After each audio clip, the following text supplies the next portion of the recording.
ఢిల్లీలో పలువురు కేంద్ర మంత్రులతో భేటీ అయ్యారు ఏపీ సీఎం చంద్రబాబు. రాష్ట్రానికి సంబంధించిన పలు కీలక అంశాలపై కేంద్ర మంత్రులతో చర్చించారు. వైసీపీ విధ్వంసం నుంచి రాష్ట్రాన్ని గాడిన పెట్టాలంటే 10 ఏళ్లు పడుతుందన్నారు సీఎం చంద్రబాబు. రాష్ట్ర గ్రీన్ ఎనర్జీ హబ్గా మారుతుందన్నారు. ఈ ఏడాది రాష్ట్రానికి అత్యధికంగా పెట్టుబడులు వచ్చాయన్నారు. ఇక వైసీపీ హయాంలో జరిగిన లిక్కర్ స్కామ్ దేశంలోనే అతిపెద్ద స్కామ్ అని అన్నారు టీడీపీ నేతలు.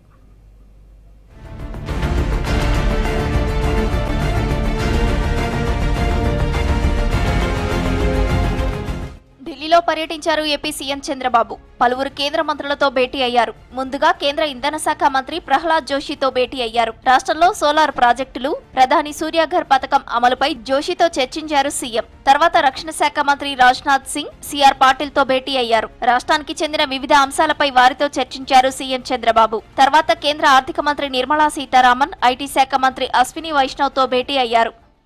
ఒక పక్క సోలార్ ఎనర్జీ, ఇంకొక పక్కన ఏదైతే విండ్ ఎనర్జీ, మూడోది పంప్డ్ ఎనర్జీ, ఈ మూడు కలిపి బ్యాటరీ కూడా పెట్టుకోగలిగితే 24/7 పవర్ వచ్చే పరిస్థితి వస్తుంది. ఏదైతే ఈ వ్యవస్థని పూర్తిగా నిర్వీర్యం చేశారు, ఈరోజు కాస్ట్ తగ్గించే దిశగా, వినియోగదారుడికి బెనిఫిట్ అయ్యే విధంగా, అదే మరి అల్టిమేట్గా ఆంధ్రప్రదేశ్ గ్రీన్ ఎనర్జీ హబ్గా డౌన్ స్ట్రీమ్ ఇండస్ట్రీస్కి ముందుకు పోతున్నాం. రాయలసీమ అయితే గ్రీన్ ఎనర్జీ ఉత్పత్తి చేయడానికి వస్తుంది.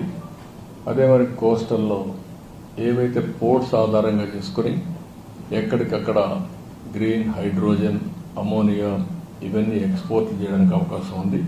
ఇరు రాష్ట్రాల మధ్య సత్సంబంధాలు ఉండాలన్నారు ఏపీ సివిల్ సప్లై శాఖ మంత్రి నాదెండ్ల మనోహర్. తెలంగాణలో కొన్ని అద్భుతమైన సంస్కరణలు చేశారని చెప్పారు. ప్రజలకు మేలు చేయాలన్నదే తమ ఉద్దేశమన్నారు. వీలైనంత త్వరగా మంచి వాతావరణంలో కలిసి ముందుకు వెళ్లాలని నిర్ణయం తీసుకున్నామన్నారు. ఏపీ సివిల్ సప్లై భవన్ ను పూర్తిగా తెలంగాణకు అప్పగిస్తున్నామని చెప్పారు ఏపీ మంత్రి నాదెండ్ల మనోహర్. ఇరు రాష్ట్రాల మధ్యన ఉన్న కొన్ని ప్రధానమైన సమస్యలు, ఎక్కడ కూడా మనకి ఆహార భద్రతలో లోపం లేకుండా రైతాంగానికి మేము అండగా నిలబడే విధంగా కొన్ని అద్భుతమైన సంస్కరణలు తీసుకొచ్చి మొట్టమొదటిసారి రైస్ ఎక్స్పోర్ట్ కూడా ఉత్తమ్ కుమార్ రెడ్డి గారి నాయకత్వంలో ఈ రోజున ఫిలిప్పీన్స్ దేశానికి తీసుకెళ్తున్నారు. కాకినాడ పోర్ట్ నుంచి కొనుగోలులో మీరు మాకన్నా ముందు ఉన్నారు. అద్భుతంగా పండించారు కూడా. అంటే ఈ రికార్డ్ బ్రేకింగ్ ప్రొడక్షన్ జరిగింది ఇరు రాష్ట్రాల్లో కూడా. మాకు అక్కడ ఖరీఫ్లోను రబీలోను కూడా మేము సేమ్ సమస్య ఫేస్ చేసాం. ఎందుకంటే రైతాంగం ప్రభుత్వం పైన ఎక్కువ ఆధారపడి ఉంది ఈ రోజున. గతంలో ఇంత ఉండేది కాదు. ఓన్లీ మార్కెట్ ఇంటర్వెన్షన్ చేయగలిగే వాళ్ళం ప్రభుత్వం నుంచి. ఏమైనప్పటికీ రైతాంగాన్ని మనం కాపాడాలి, రైతాంగానికి సమస్య రాకూడదని ఇరు రాష్ట్రాల ముఖ్యమంత్రులు అదే ఆలోచనలో ఉన్నారు. మా ముఖ్యమంత్రి గారు చంద్రబాబు నాయుడు గారు కూడా ఇప్పుడు కూడా ప్రతి గింజ కొనడానికి మనం సిద్ధంగా ఉండాలి, రైతును ఆదుకోవాలని ఆలోచనతో వెళ్తున్నాం. ఇరిగేషన్ ప్రాజెక్టుల పనులపై సంబంధిత అధికారులతో వీడియో కాన్ఫరెన్స్ నిర్వహించారు మంత్రి రామానాయుడు. పోలవరం ఎడమ కాలువ, వెలిగొండ, హంద్రీనీవా పనుల పురోగతిపై సమీక్షించారు. ప్రాజెక్టుల నాణ్యత విషయంలో రాజీ పడొద్దని, లక్ష్యానికి అనుగుణంగా పనులు పూర్తి చేసేలా అధికారులు ఎప్పటికప్పుడు పర్యవేక్షణ చేయాలని సూచించారు మంత్రి. జూన్ 4న వెన్నుపోటు దినంగా ప్రకటిస్తామని వైసీపీ ప్రకటన చేయడంపై మండిపడ్డారు టీడీపీ ఎమ్మెల్యే సోమిరెడ్డి. 2029లో ప్రజలే వైసీపీ అంత్యక్రియలు నిర్వహిస్తారని ఆరోపించారు. ఏపీలో జరిగింది అతిపెద్ద లిక్కర్ స్కామ్ అని చెప్పారు.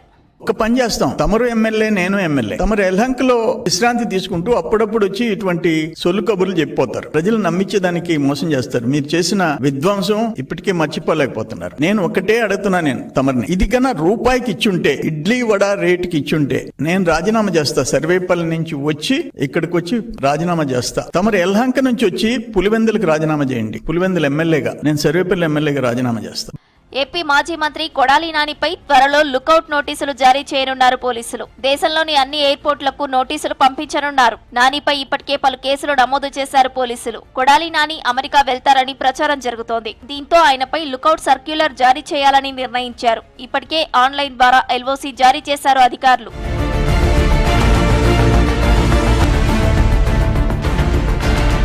అంతకుముందు కేంద్ర హోంమంత్రి అమిత్ షాతో కీలక భేటీ అయ్యారు చంద్రబాబు. దాదాపు గంటన్నర పాటు జరిగిన ఈ సమావేశంలో కీలక అంశాలపై చర్చించారు. ఏపీలో లా అండ్ ఆర్డర్ తో పాటు 3 క్రిమినల్ చట్టాలపై షాతో చర్చించినట్లు తెలుస్తోంది.